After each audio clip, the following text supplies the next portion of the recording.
നമസ്കാരം. Harish parody productions എന്ന പേരിൽ ഞാൻ നിർമ്മിക്കുന്ന രണ്ടാമത്തെ സിനിമയാണ്. ആദ്യത്തെ സിനിമ ദാസേട്ടൻ്റെ സൈക്കിൾ എന്നൊരു സിനിമയായിരുന്നു. ഇത് NM മൂവീസിൻ്റെ നസീറുമായിട്ട് ചേർന്ന് ഞാൻ നിർമ്മിക്കുന്ന ഒരു സിനിമയാണ്. ഈ സിനിമയുടെ രചന എന്ന് പറയുന്നത് കഥ, തിരക്കഥ, സംഭാഷണം, ഈ മൂന്ന് കാര്യങ്ങൾ നമ്മളെ അടുത്ത കാലത്ത്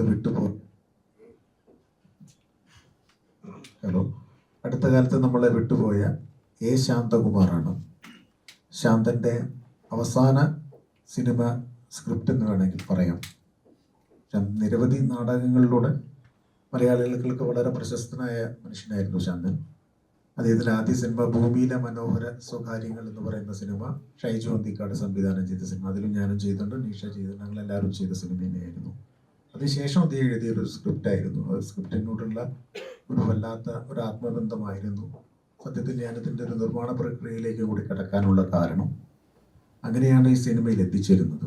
സിനിമയിലെ വിവിധ സന്ദർഭങ്ങളിലുള്ള ഒരു ഞാൻ അഭിനയിക്കുന്ന കഥാപാത്രം ഒരു റിട്ടയർഡ് കണക്ക് മാഷായിട്ടുള്ള സ്കൂൾ അധ്യാപകൻ്റെ വേഷമാണ്. നമുക്കറിയാമല്ലോ,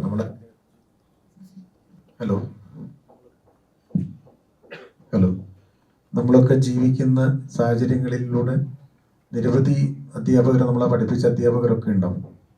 നമ്മൾ ജീവിക്കുന്ന സ്ഥലത്ത് ഒരുപാട് ആളുകളെ പഠിപ്പിച്ച ഒരു മനുഷ്യൻ എന്ന നിലയ്ക്ക് ഒരുപാട് ആളുകൾ റെസ്പെക്റ്റ് ചെയ്യുകയും എന്നാൽ അവർക്കിടയിൽ തന്നെ ബഹുമാനങ്ങളൊക്കെ ഏറ്റുവാങ്ങിക്കൊണ്ട് വളരെ ജനകീയനായി ജീവിക്കുന്ന ചില അധ്യാപകരുണ്ട്. അത്തരത്തിൽപ്പെട്ട ഒരു കഥാപാത്രമാണ് ഈ അപ്പു മാഷ്. അപ്പൊ ഈ അപ്പു മാഷിനെ സംബന്ധിച്ചിടത്തോളം അദ്ദേഹം കൂട്ടുന്നതും കിഴിക്കുന്നതും എല്ലാം കണക്കിൽ ചെയ്യിക്കുന്നവൻ ജീവിതത്തിൽ ഒന്നാമനാകും എന്ന് പറയുന്ന ഒരു അർത്ഥവാക്യമാണ് അയാളെ മുന്നോട്ട് നയിക്കുന്നത്. അതുകൊണ്ട് തന്നെ നമ്മളെയൊക്കെ ജീവിതത്തിൽ നമ്മൾ കൂട്ടിക്കിഴക്കുന്ന ഒരു കണക്കുണ്ടല്ലോ, ആ കണക്കിൻ്റെ ഒരു രീതിയിൽ തന്നെയാണ് ഇതിൻ്റെ സ്ക്രിപ്റ്റ് മുന്നോട്ട് പോകുന്നത്. നമുക്കറിയാലോ, നമ്മളൊക്കെ ഒരുപാട് പ്രശ്നങ്ങളിലൂടെ കടന്നു പോകുന്നതാണ്. അതുകൊണ്ട് തന്നെ രാവിലെ കണ്ണ് തുറക്കുമ്പോൾ തന്നെ നമ്മൾ പലപ്പോഴും കൂട്ടലുകളും കിഴിക്കലുകളും നടത്തിയതിന് ശേഷമായിരിക്കും ചിലപ്പം പുതപ്പിനിൽ നിന്ന് പുറത്തേക്ക് വരിക. പിന്നെ ആ കണക്ക് കൂട്ടിയ കണക്കൊക്കെ ശരിയായിക്കൊള്ളുന്നില്ല. വീണ്ടും ആ രാത്രി കിടന്നുറങ്ങാൻ നേരത്ത് വീണ്ടും കണക്കുകൾ തെറ്റും. അപ്പം അത്തരം ഒരു കണക്കിലൂടെയാണ് ഇതിന്. അതുകൊണ്ട് തന്നെ ഇതിൽ വരുന്ന കഥാപാത്രങ്ങൾ മുഴുവൻ 1 മുതൽ 9 വരെയുള്ള അക്കങ്ങളെ പോലെ തന്നെയാണ്. പലപ്പോഴും നമ്മളൊക്കെ വട്ടപൂജ്യങ്ങളായി നിൽക്കാറുണ്ട്. പക്ഷെ ഇടതുഭാഗത്തൊരു 1 വരുമ്പോൾ നമ്മളത് 10ഉം, പിന്നീട് നമ്മളെപ്പോലെയുള്ള വിലയില്ലാത്ത കുറച്ച് ആളുകൾ നമ്മുടെ കൂടെ ചേരുമ്പോൾ അത് 100ഉം 1000ഉം ലക്ഷങ്ങളുമായി മാറുമ്പോൾ വലിയ വിലയുള്ളവരായും നമ്മൾ മാറാറുണ്ട്. അപ്പം അങ്ങനെയുള്ള നമുക്കെല്ലാം പരിചിതമായ ഒരു ജീവിത സാഹചര്യത്തിലൂടെ എന്നാൽ ഒട്ടും പരിചിതമല്ലാത്ത ചില വഴികളിലൂടെ ആണ് ഇതിൻ്റെ സ്ക്രിപ്റ്റിൻ്റെ സഞ്ചാരം. അതുകൊണ്ട് തന്നെയാണ് കഥയാണ് ഇതിലെ നായകൻ എന്ന് ഞാൻ എടുത്തു പറയുന്നത്. പിന്നെ ഈ സിനിമയിൽ വളരെ പ്രശസ്തരായ നമ്മുടെ മലയാളത്തിലെ നിരവധി ആർട്ടിസ്റ്റുകൾ, ഇന്ദ്രൻ സേട്ടനോട് എത്തിയിട്ടില്ല, ഇന്ദ്രൻ സേട്ടൻ ചെയ്തിട്ടുണ്ട്, ഹരീഷ് കണാരൻ, നിർമ്മൽ പാലാഴി, സെന്തിൽ കൃഷ്ണ, നിഷ സാരംഗ്, ആമിന, പിന്നെ അതുപോലെ ഇവിടെ വരാത്ത സനൂജ, അങ്ങനെ ഒരുപാട് ആളുകൾ ചെയ്തിട്ടുണ്ട്. അപ്പം വിഷ്ണു ഇതിൽ ആദ്യമായിട്ട് അഭിനയിക്കുന്ന ഒരു സിനിമയാണ്. വിഷ്ണുവിനെ സത്യത്തിൽ അന്ന് ശാന്തൻ ജീവിച്ചിരിക്കുന്ന കാലത്ത് ശാന്തനാണ് വിഷ്ണുവിനെ ഇതിലേക്ക് സെലക്ട് ചെയ്യുന്നത്. അപ്പോൾ വിഷ്ണു ചെയ്താൽ നന്നായിരിക്കും എന്നോട് പറഞ്ഞതിൻ്റെ ഭാഗമായിട്ടാണ് അങ്ങനെ ഒരു ആലോചന ഉണ്ടാവുന്നത്. ഏതായാലും ഞങ്ങൾ ഈ ഞാനും ശാന്തനും കൂടി ഡിസ്കസ് ചെയ്ത സമയത്ത് 10-30 വർഷമായിട്ട് സിനിമയിൽ പ്രൊഡക്ഷൻ കൺട്രോളറായിട്ട് പ്രവർത്തിക്കുന്ന ആളാണ് ശ്യാമ്. അപ്പം ഞാൻ ശ്യാമിനോട് ഇത് പറഞ്ഞപ്പോൾ ശ്യാം ആദ്യം വിചാരിച്ചത് അദ്ദേഹത്തെ പ്രൊഡക്ഷൻ കൺട്രോളറായിട്ട് വിളിക്കുകയായിരുന്നല്ല. സത്യത്തിൽ അങ്ങനെയല്ല. അദ്ദേഹത്തിൻ്റെ ആ എക്സ്പീരിയൻസ്, എന്തുകൊണ്ട് നിങ്ങൾക്കൊരു സിനിമ സംവിധാനം ചെയ്യാനുള്ള സമയമായില്ലേ എന്ന് ഞാൻ ചോദിച്ചപ്പോഴാണ് അദ്ദേഹത്തിൻ്റെ മനസ്സിനുള്ളിലുള്ള ഒരു ആഗ്രഹവും വർഷങ്ങളായി മൂടി വെച്ച് ആരോട് പറയാത്തൊരാഗ്രഹവും പുറത്തേക്ക് എടുക്കുന്നത്. അങ്ങനെയാണെങ്കിൽ എന്തുകൊണ്ട് ഇത് ചെയ്തുകൂടാ എന്നുള്ളൊരു ചോദ്യത്തിൽ നിന്നാണ് നമ്മൾ ഈ സിനിമയിലേക്ക് എത്തിച്ചേരുന്നത്. അപ്പം നസീർ ഞങ്ങളുടെ കൂടെ പങ്കെടുക്കുകയായിരുന്നു. അങ്ങനെ ഒരുപാട് പ്രതിസന്ധികളൊക്കെ തരണം ചെയ്തുകൊണ്ട് തന്നെ 2 ഷെഡ്യൂളുകളിലായിട്ട് ഈ സിനിമ പൂർത്തിയാക്കാൻ പറ്റി. ഡിസംബർ 4-ന് അത് നിങ്ങളുടെ മുന്നിലേക്ക് എത്തുകയാണ്. നിങ്ങളെല്ലാവരുടെയും സപ്പോർട്ടിലൂടെ മാത്രം തന്നെ ഞങ്ങൾക്ക് ഇനിയും ഒരു സിനിമ എന്ന രീതിയിൽ തിയേറ്ററിലൂടെ അത് മുന്നോട്ട് കൊണ്ടുപോകാൻ പറ്റും. അപ്പം പൂർണ്ണമായും നിങ്ങളുടെ പിന്തുണ ക്ഷണിച്ചുകൊണ്ട് ആഗ്രഹിച്ചുകൊണ്ട് ഹലോ ശ്യാമനെ എത്തി.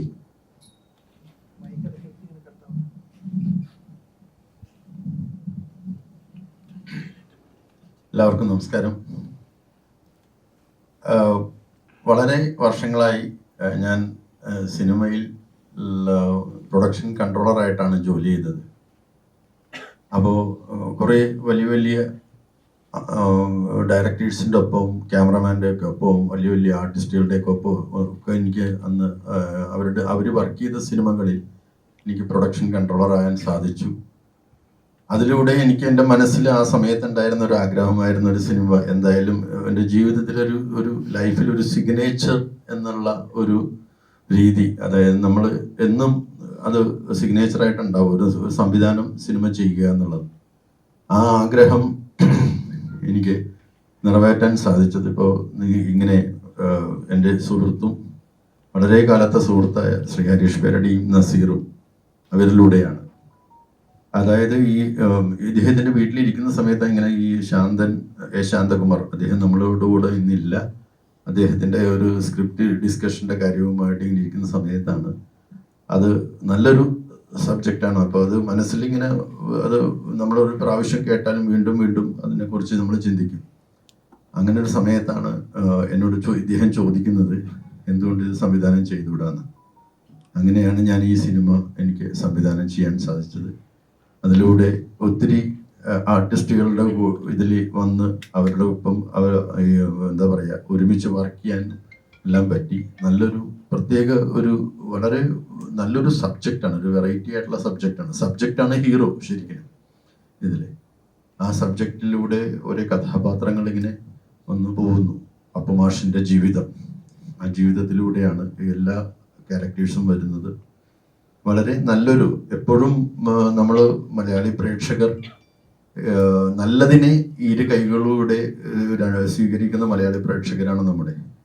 ഈ സിനിമയും അവർക്ക് സ്വീകരിക്കാൻ പറ്റുന്ന രീതിയിലാണ് നമ്മൾ ചെയ്തിരിക്കുന്നത്. വളരെ നല്ല ഗാനങ്ങൾ, വളരെ സംഭവ ബഹുലങ്ങളായ ഒത്തിരി മുഹൂർത്തങ്ങൾ ഈ സിനിമയിലുണ്ട്.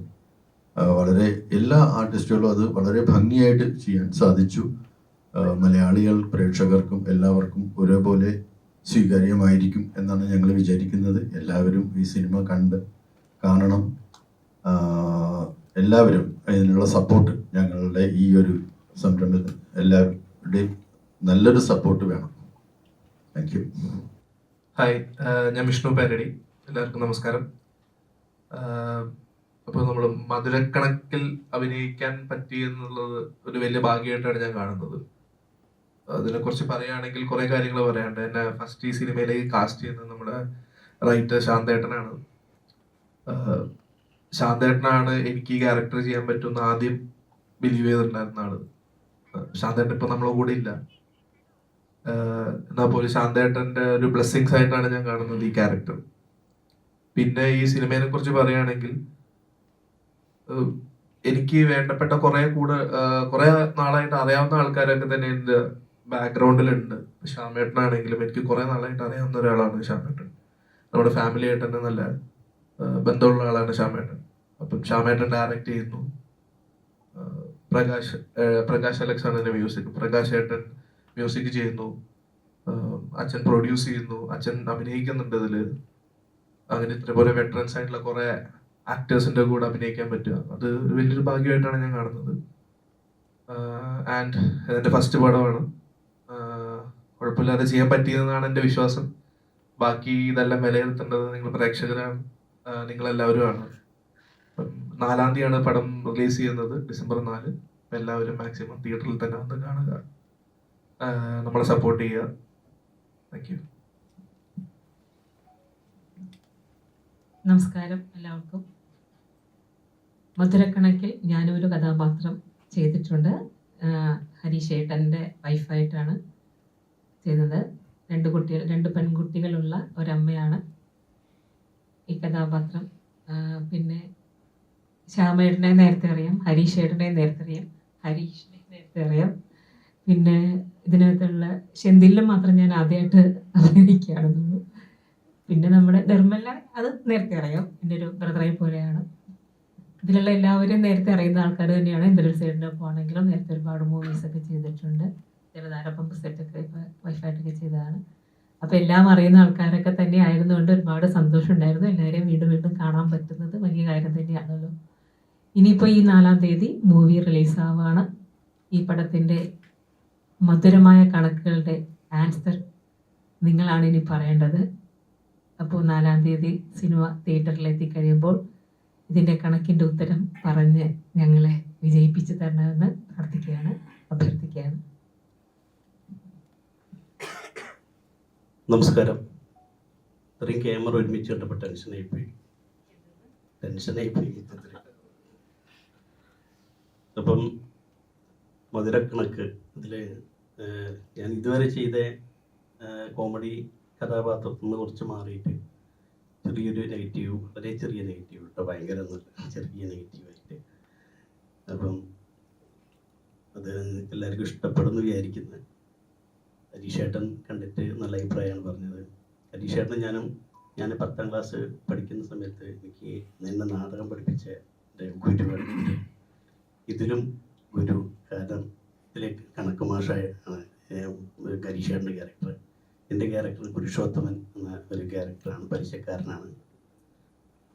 അപ്പം എല്ലാവരും ഈ സിനിമ തിയേറ്ററിൽ പോയി കാണുക, ഞങ്ങൾ പ്രോത്സാഹിപ്പിക്കുക, സിനിമ വിജയിപ്പിക്കുക. Thank you.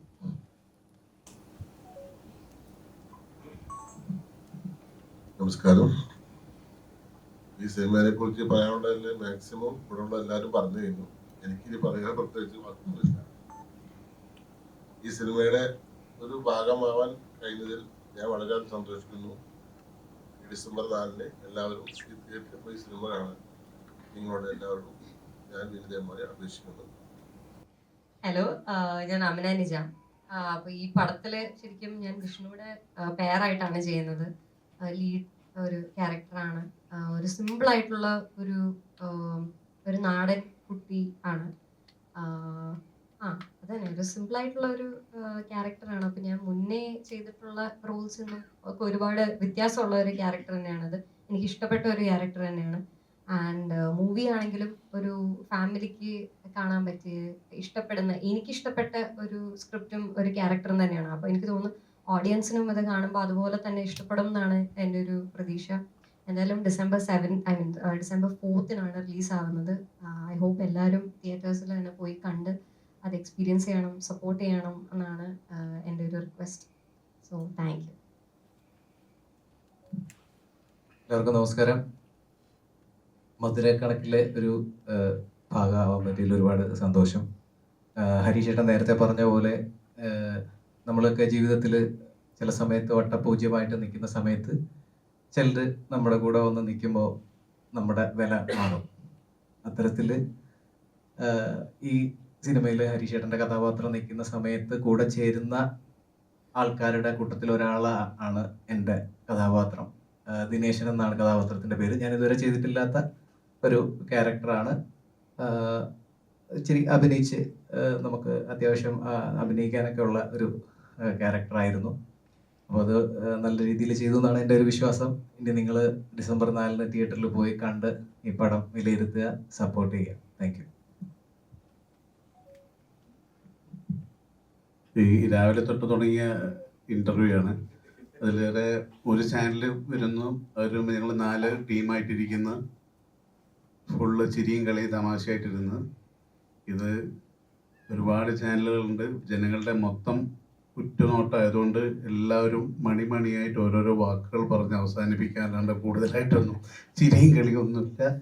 എന്തായാലും ഈ ചിരിയും കളിയില്ല എന്ന് പറഞ്ഞ പോലെ തന്നെയാണ് ഹരീഷാണെങ്കിലും എൻ്റെ ആണെങ്കിലും കഥാപാത്രങ്ങളിലേക്ക് ഒരുപാട് തമാശകളൊന്നുമില്ല. ഈ പടത്തിൽ ഒരുപാട് എത്ര ഡ്യൂറേഷൻ എന്നുള്ളതിൽ ഒരുപാട് സമയം നിൽക്കുന്നതിലുപരിയായിട്ട് ഈ കഥാപാത്രത്തിന് അതിൻ്റെതായ വലിയൊരു പ്രാധാന്യമുള്ള ഒരു കഥാപാത്രമാണ്. ഞാൻ സ്കിറ്റുകളിലും കുഞ്ഞു സിനിമകളിലൊക്കെ ചെയ്യുന്ന തമാശകളിൽ നിന്ന് വ്യത്യസ്തമായിട്ട് ഒരു ക്യാരക്ടർ റോള് ഞാൻ ഒരുപാട് ആഗ്രഹിക്കുന്നതാണ്. അങ്ങനെയുള്ള ക്യാരക്ടർ റോൾ ആരെങ്കിലും തന്നിരുന്നെങ്കിൽ എന്ന് ആഗ്രഹിക്കുന്ന ഈ റോൾ എനിക്ക് കിട്ടി. അത് കുഴപ്പമില്ലാണ്ട് ചെയ്യാൻ പറ്റി എന്നാണ് എനിക്ക് തോന്നുന്നത്. നിങ്ങൾ ഏറ്റെടുക്കുക, എല്ലാവരും കാണുക. Thank you. ഇതിൻ്റെ മ്യൂസിക് പ്രകാശ് അലക്സ് ആണ് ഇതിൻ്റെ മ്യൂസിക് ഡയറക്ടറും BGM എല്ലാം ചെയ്തത്. വളരെ മനോഹരമായിട്ട് ഒത്തിരി എക്സ്പീരിയൻസ്ഡ് ആയിട്ടുള്ള സ്റ്റീഫൻ ദേവസിയും അങ്ങനെ എന്താ പറയുക ഇഷ്ടംപോലെ ആൾക്കാരുടെ കൂടെ വർക്ക് ചെയ്തിട്ട് ഇൻഡിപെൻഡൻ്റ് ആയിട്ട് ഒത്തിരി നല്ല പടങ്ങൾ ഇഷ്ക് അതൊക്കെ ചെയ്തിട്ടുള്ള മ്യൂസിക് ഡയറക്ടറാണ് പ്രകാശ് അലക്സ്. അദ്ദേഹം വളരെ നന്നായിട്ട് തന്നെ ഭയങ്കര രസമായിട്ട് തന്നെ മ്യൂസിക് ചെയ്തിട്ടുണ്ട്. പിന്നെ ഇതിൻ്റെ ലിറിക്സ് 2 പാട്ടുകളാണ് ഉള്ളത്. അതിൽ ഒരു പാട്ട് എഴുതിയിരിക്കുന്നത് നമ്മുടെ സന്തോഷ് വർമ്മയാണ്. ഒത്തിരി ഹിറ്റ് ഗാനങ്ങൾ എഴുതിയിട്ടുള്ള സന്തോഷ് വർമ്മയാണ്. ആ പാട്ട് ആലപിച്ചിരിക്കുന്നത് 2 പേരാണ്. അത് ഒന്ന് ഹരിശങ്കറും നിത്യ മാമനുമാണ്. അത് ഓൾറെഡി നമ്മുടെ ബേസിലും മനോരമ മ്യൂസിക്കും പേജിലൂടെ അത് നമ്മൾ ലിറിക്കൽ വീഡിയോ ഇറക്കിയിട്ടുണ്ട്. 2ാമത്തെ ഗാനം എഴുതിയിരിക്കുന്നത് നിഷാന്ത് കൊടമനാണ്. അദ്ദേഹം ഒരു കവിയാണ്, വളരെ ഫേമസ് ആയിട്ടുള്ള ഒരാളാണ്. അദ്ദേഹത്തിൻ്റെ വരികൾക്കാണ് ജാസി ഗിഫ്റ്റും പ്രകാശ് അലക്സുമാണ് 2ാമത്തെ സോങ് പാടിയിരിക്കുന്നത്. അതൊരു വേറൊരു ടൈപ്പ് ഓഫ് രീതിയിൽ ചെയ്തിരിക്കുകയാണ്. അതും ഈ പ്രിയദർശൻ സാറാണ് ഡയറക്ടർ. പ്രിയദർശൻ സാറാണ് അദ്ദേഹവും മനോരമയുടെ മ്യൂസിക്കിൻ്റെ പേജിലൂടെയാണ് ഇറക്കിയിരിക്കുന്നത്. പിന്നെ കൂടാതെ ഇതിൽ വർക്ക് ചെയ്തിരിക്കുന്ന ഞാനൊരു പുതിയൊരാളാണ് സംവിധാന രംഗത്ത്. ഇതിൽ എൻ്റെ കൂടെ വർക്ക് ചെയ്തിട്ടുള്ള എല്ലാ ടെക്നീഷ്യൻസും, cameraman Eldho Isaac, editor Ayub Khan, famous hit cinema Drishyam എഡിറ്ററാണ് അയൂബ് ഖാൻ, അങ്ങനെ നിരവധി ആൾക്കാരെ, പ്രകാശ് അലക്സ്, അങ്ങനെ ഒത്തിരി ആൾക്കാരെ ഇതിൽ ഞങ്ങളോടൊപ്പം സഹകരിച്ചു. വളരെ ഭംഗിയായിട്ട് 2 ഷെഡ്യൂളിലാണ് ഈ സിനിമ എനിക്ക് തീർക്കാൻ സാധിച്ചത്. പുതിയൊരു ടീം എന്നുള്ള രീതിയിൽ നമ്മൾക്ക് ഒത്തിരി പല ബുദ്ധിമുട്ടുകളും സമ്മർദ്ദങ്ങളൊക്കെ കഷ്ടപ്പാടുകളൊക്കെ സഹിച്ചാണ് ഈ സിനിമ, നമ്മൾ അറിയാലോ ഒരു മലയാള സിനിമ വരുമ്പോൾ, പുതിയ ടീം വരുമ്പോൾ ഉണ്ടാകുന്ന പ്രശ്നങ്ങളും സമ്മർദ്ദങ്ങളും എല്ലാം. അപ്പോൾ അതെല്ലാം തരണം ചെയ്തിട്ടാണ് ഈ മധുര കണക്ക് ഇപ്പോൾ റിലീസാകാൻ പോകുന്നത്. അതുകൊണ്ട് എല്ലാവരും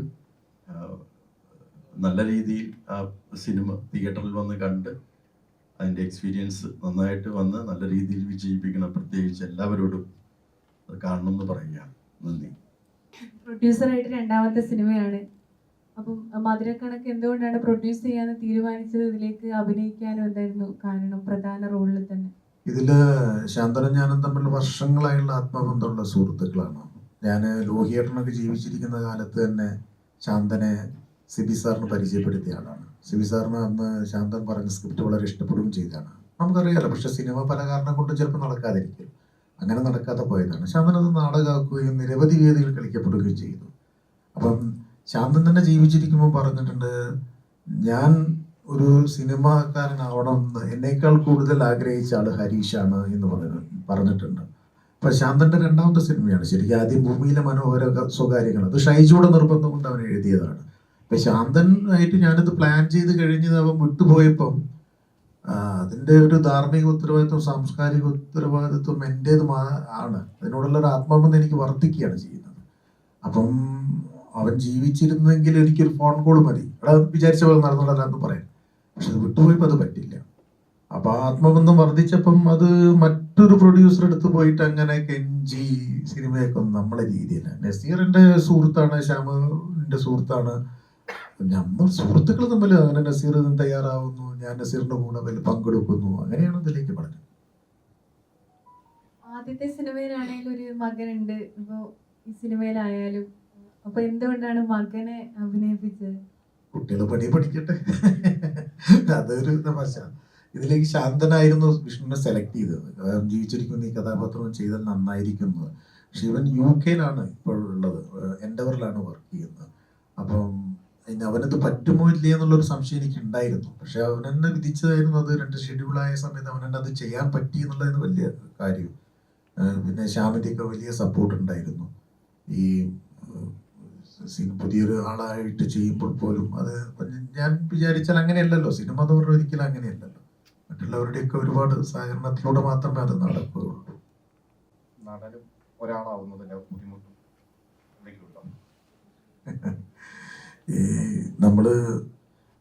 ഞാൻ എങ്ങനെ ചെയ്തു വെച്ചാല് വലിയൊരു ബുദ്ധിമുട്ട് എനിക്ക് തോന്നാത്തത്, നമ്മളിതിൻ്റെ ഒരു ബഡ്ജറ്റൊക്കെ പ്ലാൻ ചെയ്ത് ആ ബഡ്ജറ്റിന്റെ കാര്യങ്ങളൊക്കെ റെഡിയാക്കിയതിന് ശേഷമാണ് ഞാൻ ഇതിന് തയ്യാറായത്. അതുകൊണ്ട് അങ്ങനെ ഒരു സാമ്പത്തിക ഞെരക്കമൊന്നും എവിടെയും വരുത്താത്ത രീതിയിൽ തന്നെ കൊണ്ടുപോകാൻ പറ്റിയിട്ടുണ്ട്.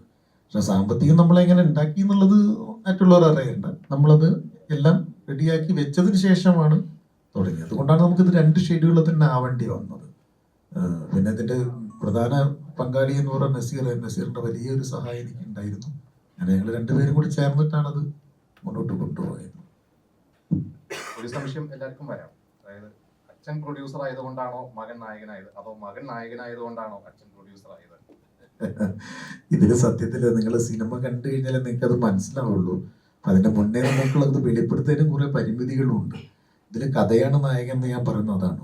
ഇപ്പൊ ഹരീഷ് പറഞ്ഞല്ലോ, ഹരീഷ് എത്രയോ സിനിമകളിൽ നല്ല വേഷങ്ങൾ ചെയ്ത ആളാണ് ഹരീഷ്. പക്ഷെ ഹരീഷ് ഇതുവരെ ചെയ്യാത്ത ഒരു വിഭാഗത്തിലുള്ള ഒരു കഥാപാത്രം. അത് ഞാൻ അവനെ വിളിച്ചു പറയണം, നീ ഇങ്ങനെയൊന്നും ചെയ്താൽ ഭയങ്കര രസമായിരിക്കുന്നു. പക്ഷെ നമ്മൾ പ്രതീക്ഷിച്ചതിനെക്കാട്ട് അപ്പുറത്തെ റിസൾട്ട് അതിൽ കിട്ടുകയും ചെയ്യുന്നു. അതേപോലെ തന്നെയായിരുന്നു വിഷ്ണുവിന്റെ കാര്യത്തിലും. ആ കഥാ സന്ദർഭം അതിൽ ആവശ്യപ്പെടുന്ന രീതിയിലേക്ക് അത് ഇയാൾ ചെയ്താൽ നന്നാവില്ല എന്ന് ശാന്തൻ ചോദിച്ചപ്പോൾ എന്തിനു മറ്റൊരിലേക്ക് പോകുന്നു, ഇവിടെ തന്നെ ഉണ്ടല്ലോ എന്ന് ചന്ദ്രനാണ് അത് ആദ്യം പറഞ്ഞത്. അപ്പൊ പിന്നെ എന്തായാലും ഒരു കൈ നോക്കാം. പിന്നെ അവർക്കൊക്കെ ചെറുപ്പം മുതലേ ആഗ്രഹമുള്ള സംഭവമാണ്. അതായത് എൻ്റെ വീടെന്ന് പറയുന്നത് ഒരു റിഹേഴ്സൽ ക്യാമ്പുകളുടെ ഒക്കെ ഒരു വലിയ സ്ഥലമാണ്. നാടകകാലങ്ങളിലെ എല്ലാവരും ഒന്ന് റിഹേഴ്സൽ ചെയ്യുകയും സ്ക്രിപ്റ്റ് വായന നടത്തുകയും. അപ്പൊ ഇവരൊക്കെ ചെറുപ്പത്തിൽ വളരുന്ന കാലം മുതലേ, ഇപ്പൊ ശാന്തനക്കവനൊക്കെ എടുത്തു നടന്ന ആളാ, വളർന്ന കാലം മുതലേ എല്ലാവരും അറിയുന്നതാണ്. ഇതിന്റെ ഇടയിൽ കിടന്നിട്ടാണ് ഇവരൊക്കെ വളരുന്നത്. അപ്പൊ 2ാമത്തെ മകൻ ആദ്യത്തെ സിനിമയിൽ ചെയ്യാനും അത് കാരണമാണ്. ബാംഗ്ലൂർ തന്നെ പഠിക്കുന്നത്, അവിടുത്തെ തിയേറ്ററിലൊക്കെ വളരെ സജീവമായിട്ടുള്ള ആളാണ്. അപ്പൊ ഇതിന്റെ ഇടയിൽ കടന്ന് വളരുന്നത് കൊണ്ട് എനിക്ക് ഇവരൊരു പുതിയ അഭിനേതാക്കളായിട്ടോ എൻ്റെ മക്കളായിട്ടോ അങ്ങനെയൊന്നും ചെയ്യുമ്പോൾ തോന്നിയിട്ടില്ല. എൻ്റെ ഒരു ആക്ടേഴ്സ് എന്നുള്ള രീതിയിൽ തന്നെ കാണാൻ പറ്റിയിട്ടുണ്ട്. അതിന് കാരണം അതാണ്, ആ ഒരു പാശ്ചാത്തലം അങ്ങനെയായിരുന്നു. അല്ല, സാഹചര്യം അവർക്ക് ഉണ്ടായി എന്നുള്ളത് വലിയൊരു ഭാഗ്യമായിട്ട് കാണുന്നു മാത്രം.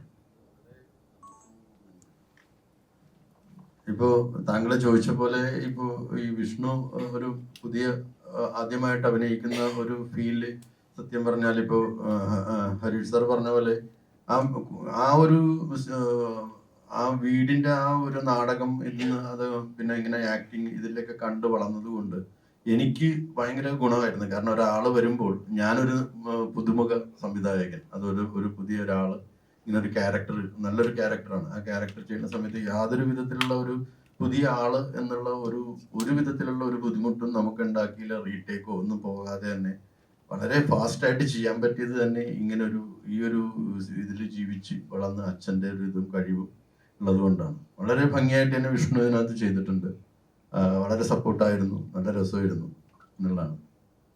നിർമ്മൽ പാലാഴി, അതുപോലെ തന്നെ ഹരീഷ് ഏട്ടൻ, സെന്തിലേട്ടൻ, ഇങ്ങനെ ഇവരെയൊക്കെ കൂട്ടിയിട്ട് ഒരു സിനിമ ചെയ്യാം എന്നെന്തുകൊണ്ട് തീരുമാനിച്ചത്? അത് മാത്രമല്ല, ഒരു നെഗറ്റീവ് ഷെയ്ഡിലുമാണ് ഹരീഷ് ഏട്ടൻ വരുന്നത് ഇതില്. അപ്പൊ അതെങ്ങനെയായിരുന്നു?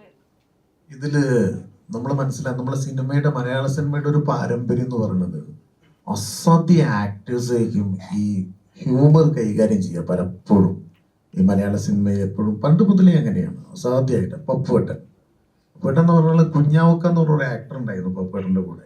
അന്ന് നാടകങ്ങൾ ഇവർ 2 പേരും കൂടിയായിരുന്നു ഈ സാധനങ്ങൾ ചെയ്യുക. അപ്പൊ അവരൊരു പരിപാടിക്ക് വിളിക്കും. പരിപാടിക്ക് വിളിച്ചു കഴിഞ്ഞാൽ അന്ന് സ്പോട്ട് ആ സ്റ്റേജിന്റെ പിന്നിൽ നിന്നാണ് പപ്പുവേട്ടനും കുഞ്ഞാവക്കയും കൂടി ഈ ആ മൂഡിനനുസരിച്ചിട്ടുള്ള ഒരു സാധനം, ഇതാണ് സബ്ജക്റ്റ് എന്ന് പറഞ്ഞാൽ ആ സബ്ജക്റ്റ് അവർ ഡെവലപ്പ് ചെയ്യും. സ്റ്റേജിന്റെ മുകളിൽ നിന്ന് അങ്ങോട്ട് വളരും. അങ്ങനെയുള്ളൊരു ആക്ടർ. പപ്പുവേട്ടൻ വന്നിട്ട് ഇപ്പോഴും കണ്ടില്ലേ പപ്പുവേട്ടന്റെ ആ താമരശ്ശേരി ചുരത്തിന്റെ സ്ക്രൂ ഡ്രൈവർക്ക് എറിയുന്ന സ്ഥലം, ആ സ്പോട്ട്, പ്രിയൻ സാറൻ എന്നോട് ഡയറക്റ്റ് പറഞ്ഞിട്ടുണ്ട്. അത് ഓൺ ചെയ്തിട്ട് തിരിഞ്ഞു നിന്ന് ചിരിക്കിയിരുന്നു ഞാൻ പറഞ്ഞിട്ടുണ്ട്. അപ്പൊ അത്രയും വലിയ ആക്ടർ. അതിൻ്റെയൊക്കെ ഒരു പാരമ്പര്യമുള്ള ആൾക്കാരാണ് ഇവരൊക്കെ. ഇപ്പൊ സെന്തിലാണെങ്കിലും അങ്ങനെയാണ്, അപ്പം നിർമ്മലാണെങ്കിലും. അപ്പൊ എന്തുകൊണ്ട് ഇത്ര ആക്ടേഴ്സിനെ വിളിച്ചു കഴിഞ്ഞാൽ അവരുടെ മറ്റൊരു സൈഡ് ഉണ്ട്. അത് പലപ്പോഴും മലയാള സിനിമ ചിലപ്പോൾ ഉപയോഗിക്കാറുണ്ട്. എടുത്ത് ഉപയോഗിക്കുന്ന സമയത്ത് അത്തരം ആക്ടേഴ്സ്, ഞാൻ ഇവരെ മാത്രമല്ല പറയുന്നത്, ഗംഭീരമായിട്ട് ഇത് വർക്കൗട്ട് ചെയ്യുകയും ചെയ്യും. ആ കാര്യത്തിൽ അങ്ങനെ ഒരു ക്യാരക്ടേഴ്സ് ഇവർക്ക് കൊടുത്ത് ഭയങ്കര മനോഹരമായിരിക്കും എന്നുള്ളൊരു തിരിച്ചറിവിന്റെ ഭാഗമായിട്ട് തന്നെയാണ് ഞങ്ങൾ 3 പേരും കൂടെ, ശാന്തനും ശ്യാമും ഞാനും കൂടെ, ഒറ്റയ്ക്കല്ല തീരുമാനിക്കുന്നത്, അങ്ങനെ ഒരു ചർച്ചയിലൂടെയാണ് അതിലേക്ക് പോകാൻ കാരണം. ഈ സാധാരണ ഹരീഷ് കണാരൻ എന്ന സിനിമയിൽ നമ്മൾ എൻട്രി ആവുമ്പോൾ നമ്മളെല്ലാവരും ചിരിക്കും. പുള്ളിയുടെ ഭാഷ കൊണ്ടും പുള്ളിയുടെ ശരീരം, മൊത്തത്തിലുള്ള ഒരു ആക്ടിങ്, ഇത് ഒരു ഹ്യൂമർ, ഭയങ്കരമായിട്ട് ഹ്യൂമർ, ആൾക്കാരെ ചിരിപ്പിക്കുന്ന രീതിയിലുള്ള ഡയലോഗ് പ്രസൻറ്റേഷനും ഒക്കെയാണ്. പക്ഷേ അതിലെല്ലാം വ്യത്യസ്തമായിട്ടാണ് ഹരീഷ് കണാരൻ എന്ന, അതായത് പുരുഷോത്തമൻ എന്ന പട്ടിപ്പലിശക്കാരൻ ഇതിൽ വന്നിരിക്കുന്നത്. അത് ഭയങ്കര ഒരു പ്രത്യേക രീതിയിലാണ്, ഒരു വിധത്തിലുള്ള ഒരു ഹ്യൂമറും കാര്യങ്ങളും, ചിരിയിലൂടെ വരുന്ന ആണ് സംസാരമെങ്കിലും പോലും, പക്ഷെ പ്രവൃത്തി ഭംഗിയോ ഭയങ്കര ഒരു ഇതാണ്. അദ്ദേഹത്തിനെ കാണുമ്പോൾ തന്നെ അറിയാം ഒരു വില്ലനിസം ഉണ്ട് മുഖത്ത്. ശരിയല്ലേ?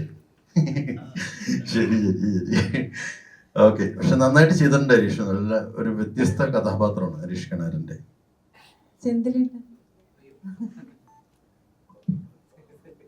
ഈ സിനിമയിലൊക്കെ ഭയങ്കര തമാശയൊക്കെ പറയുകയാണെങ്കിൽ റിയൽ ലൈഫിൽ ഭയങ്കര അടങ്ങി ഒതുങ്ങിയിരിക്കുന്ന ആളായിട്ട് തോന്നിയിട്ടുണ്ട്. അതല്ലേ നല്ലത്. അപ്പം ഈ കഥാപാത്രം കോമഡി ആയിട്ട് തന്നെയാണോ, എങ്ങനെയാണ് ഈ കഥാപാത്രം പറഞ്ഞു തന്നത്? ആദ്യം ആരാണ് വിളിച്ചത്? ഹരീഷേട്ടന്റെ സിനിമയിൽ വരുമ്പോൾ ഉള്ള പ്രത്യേകത എന്തായിരുന്നു? ഈ സിനിമയ്ക്കകത്ത് വിളിച്ചത് ഹരീഷേട്ടൻ തന്നെയാണ്.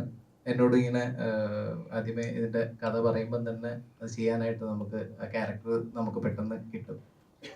അപ്പോ ഇതൊരു കോമഡി ക്യാരക്ടർ അല്ല. ഞാൻ പറഞ്ഞില്ലേ, ഈ ഒരു കുറേ ഇമോഷണലി കുറേ സംഭവങ്ങൾ ഉള്ള ഒരു സിനിമയ്ക്കകത്ത് ഹരീഷേട്ടൻ ഇങ്ങനെ കടന്നു പോകുമ്പോൾ അതിൽ ഒരു നിർണായക ഘട്ടത്തിൽ അദ്ദേഹത്തിൻ്റെ അടുത്തെത്തുന്ന ഒരു കഥാപാത്രമാണ്. അതെനിക്ക് ആ കഥാപാത്രത്തെക്കുറിച്ച് കൂടുതൽ പറയാൻ പറ്റില്ല, കാരണം ആ ഒരു സിനിമയുടെ കുറേ സസ്പെൻസ് എലമെന്റ്സ് ഒക്കെ ഉള്ള ഒരു സംഭവമാണ്. അതുകൊണ്ടാണ് അത് പറയാൻ പറ്റാത്തത്. അപ്പോൾ എന്നെ സംബന്ധിച്ച് അതൊരു, ഞാൻ ചെയ്തിട്ടുള്ള ഒരു വ്യത്യസ്തമായിട്ട്, വളരെ വ്യത്യസ്തമായിട്ടുള്ള ഒരു ക്യാരക്ടറാണ്. ഞാൻ ചെയ്തിട്ടില്ലാത്ത തരത്തിലുള്ള ഒരു കഥാപാത്രമാണ്. പിന്നെ എനിക്ക് ഹരീഷേട്ടനോടൊപ്പം ഞാൻ നേരത്തെ ഒരുമിച്ച് അഭിനയിച്ചിട്ടുണ്ട്. അപ്പോൾ പക്ഷെ ഇതിനകത്ത് അദ്ദേഹം ഒരു, നമ്മൾ കുറേ കണക്ക് മാഷിനെയൊക്കെ കണ്ടിട്ടുണ്ടെങ്കിലും ഞാനൊന്നും കണ്ടിട്ടില്ലാത്ത തരത്തിലൊരു കണക്ക് മാഷിനെയാണ് അദ്ദേഹം അവതരിപ്പിച്ചിരിക്കുന്നത്. എനിക്ക് ഉള്ള സീനുകളെല്ലാം ഹരീഷേട്ടനൊപ്പമുള്ള സീനുകളായിരുന്നു. അപ്പോൾ വളരെ നല്ല രീതിയിലുള്ള ഒരു അനുഭവമായിരുന്നു സെറ്റിലും ഒക്കെ. ഇവിടെ എന്തെങ്കിലും ചോദിക്കണമെന്ന് പറയാൻ പറഞ്ഞു എന്നോട്. പറഞ്ഞില്ല. നിർമ്മലയുടെ ക്യാരക്ടർ ഇത് പറഞ്ഞതുപോലെ തന്നെ വ്യത്യസ്തമാണെന്ന് പറഞ്ഞു. വ്യത്യസ്തമായിട്ടുള്ള കഥാപാത്രങ്ങൾ ചെയ്യുമ്പോൾ ഭയങ്കര ചലഞ്ചിങ് ആണോ? എപ്പോഴും നമ്മൾ എന്നും ഒരു മീറ്റർ നിന്ന് വിട്ടുപിടിക്കുമ്പോ? വിവരമുള്ള കാര്യങ്ങളൊക്കെ ചോദിച്ചാൽ ആഗ്രഹമാണ് അങ്ങനെയുള്ള സംഭവങ്ങൾ ചെയ്യണമെന്ന്. വ്യത്യസ്തമായിട്ടുള്ള ക്യാരക്ടറുകൾ, ഈ ഞാൻ നേരത്തെയൊക്കെ പറഞ്ഞ പോലെ ചിലർ ചോദിക്കും എന്തെങ്കിലുമൊക്കെ മാറ്റി പിടിച്ചുകൂടെ എന്ന് ചോദിക്കും. നമ്മൾ മാറ്റി പിടിക്കണമെന്ന് ആഗ്രഹിച്ച് ഇങ്ങനെ ആരെയും പിടിച്ച് തരണ്ടേ? അപ്പോൾ ഇതിൽ ചെയ്യാൻ പറ്റിയത് ഒരു ഹരീഷേട്ടനും ഞാനും മാത്രമുള്ള സീൻ. അപ്പോൾ ഹരീഷേട്ടൻ്റെ കൂടെ ഒരു കാറിലിരുന്നിട്ടുള്ള ഒരു സംഭവം ആയതുകൊണ്ട് തന്നെ എൻ്റെ കൂടെ തന്നെ ഹരീഷേട്ടൻ ഉണ്ടായിരുന്നു. അപ്പോൾ അതിൻ്റെ മീറ്ററും കുറച്ച് ഓവർ എന്തെങ്കിലും ഒരു മിമിക്രി എന്നുള്ള രീതി നമ്മൾ എന്തെങ്കിലും കഴിഞ്ഞിടാൻ നോക്കിയാൽ പോലും അത് ഇടാൻ അപ്പം സപ്പോർട്ട് ചെയ്ത് കൈയടിച്ചിട്ടുണ്ടെങ്കിൽ പിന്നെ എഡിറ്റിംഗ് ടേബിളിൽ നിന്ന് ഹരീഷേട്ടൻ അത് വളരെ മനോഹരമായിട്ട് കട്ട് ചെയ്തിട്ട് ആ സീൻ വളരെ മനോഹരമാക്കിയിട്ടുണ്ട്. അപ്പോൾ ഹരീഷേട്ടൻ അത് ഭദ്രമാക്കിയിട്ടുണ്ടാവുമെന്ന് പ്രതീക്ഷിക്കുകയാണ്. അത് അഥവാ ഇനി അത് ഭദ്രമാക്കിയിട്ടില്ലേ എൻ്റെ ഫോൾട്ടല്ല, ഹരീഷേട്ടൻ്റെ പ്രശ്നം മാത്രമായിട്ട്. എന്തായാലും ഇങ്ങനെയുള്ള, ഞാൻ നേരത്തെ പറഞ്ഞ പോലെ ഈ ഒരു സിനിമ ഞാൻ അഭിനയിക്കാതെ ഇതിൽ അഭിനയിച്ചിട്ടില്ല, പുറമെ സിനിമ കാണുമെങ്കിൽ ആ കഥാപാത്രം എനിക്ക് കിട്ടിയിരുന്നെങ്കിൽ എന്ന് ഞാൻ ആഗ്രഹിക്കുന്ന തരത്തിലുള്ളൊരു കഥാപാത്രമാണ് കിട്ടിയത്. Thank you. നിഷ ചേച്ചി, എങ്ങനെയുണ്ടായിരുന്നു കോമ്പിനേഷൻ സീനുകളൊക്കെ ഹരീഷേട്ടനുമായിട്ട്? എനിക്ക് വളരെ കംഫർട്ടായിട്ടാണ് ഫീൽ ചെയ്തത്. ഇനി ഹരീഷേട്ടനാ പറയേണ്ടത് എന്തായിരുന്നു എന്നുള്ളത്.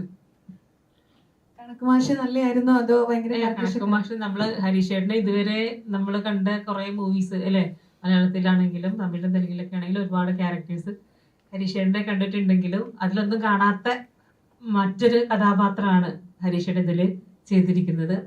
എനിക്ക് തോന്നുന്നു ഇതിനേക്കാൾ നേരത്തെ ഹരീഷേട്ടൻ ഇങ്ങനത്തെ കഥാപാത്രങ്ങൾ സെലക്ട് ചെയ്യേണ്ടതായിരുന്നു, അല്ലെങ്കിൽ കിട്ടേണ്ടതായിരുന്നു. അല്ല, നിഷയൊക്കെ ഞാൻ പറഞ്ഞല്ലോ, നമ്മളെ 3 പേരുടെയും ചർച്ചയിലൂടെയാണ് ഇതിലെ എല്ലാ കഥാപാത്രങ്ങളിലേക്കും വന്നു ചേർന്നത്. ആദ്യത്തെ ആലോചനകൾ സംഭവിച്ച ആളുകളൊക്കെ തന്നെയാണ് ഇതിൽ വന്ന് അഭിനയിച്ചിട്ടുള്ളതും ഈ കഥാപാത്രങ്ങളൊക്കെ ചെയ്തിട്ടുള്ളതും. അപ്പോൾ അതൊക്കെ വലിയൊരു സന്തോഷമായിട്ട് തന്നെയാണ് ഞങ്ങൾ കാണുന്നത്. പിന്നെ നിഷയുടെ ക്യാരക്ടർ നിഷ ഭംഗിയായിട്ട് ചെയ്തിട്ടുണ്ട്. ഞാനതിൻ്റെ ഫൈനൽ കട്ടൊക്കെ കണ്ടു കഴിഞ്ഞപ്പോൾ ശ്യാമനോട് പറയായിരുന്നു, നിഷയോട് നേരത്തെ ഞാൻ പറഞ്ഞു അതിൻ്റെ ചില മൈന്യൂട്ടായ ചില സന്ദർഭങ്ങളൊക്കെ. പിന്നെ ഇതിൽ തന്നെ ആ ടീസറിൽ ഉപയോഗിച്ച ഒരു ഒരു ഒരു സംഭാഷണമുണ്ട്. അത് ശാന്തൻ എഴുതി വെച്ച് ഭയങ്കര മനോഹരമായിട്ട് തോന്നിയൊരു സംഭാഷണം എനിക്കത്. അനുഷയോട് പറയുന്ന ഒരു സംഭാഷണം. എന്ത് നീ അമ്പലത്തിൽ പോയില്ലേ? എനിക്ക് പ്രാർത്ഥിച്ചു മടുത്തു. വിമലെ, പ്രാർത്ഥിച്ചുകൊണ്ടേയിരിക്കണം, ദൈവത്തോട് ചോദിച്ചുകൊണ്ടേയിരിക്കണം. ചിലപ്പം അവസാനത്തെ ചോദ്യത്തിനായിരിക്കും മൂപ്പര് ഉത്തരം തരിക. അവസാനത്തെ ചോദ്യം നമുക്ക് ഏതാണെന്ന് അറിയില്ലാത്ത ഒരു പ്രശ്നം. ഭയങ്കര മനോഹരമായിട്ട് തോന്നിയ ഒരു സാധനം. നമ്മളൊക്കെ ജീവിതത്തിൽ അതേ പറഞ്ഞ കണക്ക് കൂട്ടലുകളുടെ ഒരു വലിയ ജീവിതത്തിൽ ഒരു സംഗതിയാണ്. എന്തൊക്കെയാണ് പ്രതീക്ഷകൾ അപ്പം ഡിസംബർ 4? പ്രതീക്ഷകൾ എന്ന് പറയുന്നത് നല്ല, ഞാൻ നേരത്തെ പറഞ്ഞല്ലോ, നിങ്ങൾ കുടുംബമായിട്ട് തന്നെ പ്രേക്ഷകർ ഓരോരുത്തരും പോയി കാണേണ്ട സിനിമയാണ്.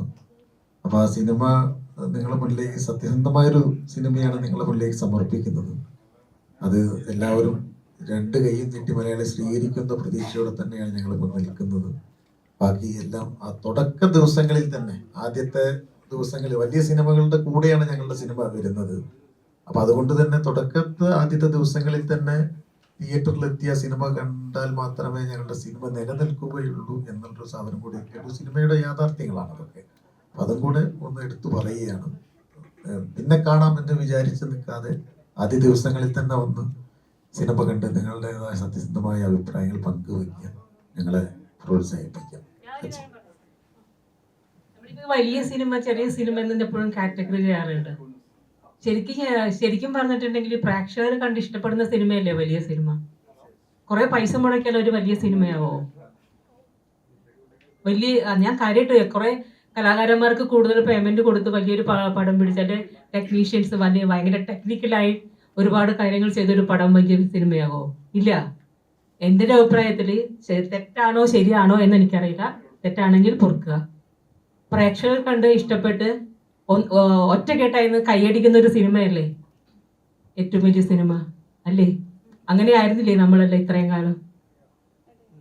നമ്മൾ മണിക്കൂറുകളോളം ഒരു സിനിമ കാണാൻ വേണ്ടി വെളുപ്പാങ്കാലത്ത് 2 മണിക്കും 3 മണിക്കും വരെ തിയേറ്ററിൽ പോയി ക്യൂ നിന്ന് ടിക്കറ്റ് എടുത്ത് സിനിമ കണ്ടിരുന്ന കാലം ഉണ്ടായിരുന്നു, കുടുംബസമേതം ഇല്ലേ? ആ സിനിമകളെല്ലാം ഹിറ്റല്ലായിരുന്നോ? അപ്പോൾ എനിക്ക് തോന്നുന്നത് ഏറ്റവും നല്ല സിനിമ അല്ലെങ്കിൽ വലിയ സിനിമ എന്ന് പറഞ്ഞാൽ പ്രേക്ഷകരെല്ലാവരും ഇഷ്ടപ്പെടുന്ന സിനിമയാണ് വലിയ സിനിമ. അത് നിങ്ങൾ തന്നെയാണ് തീരുമാനിക്കേണ്ടത്, ഏത് സിനിമ വലുതാക്കണം, ഏത് സിനിമ ചെറുതാക്കണം എന്ന്. അപ്പോൾ അത് നിങ്ങളുടെ കയ്യിലാണ്.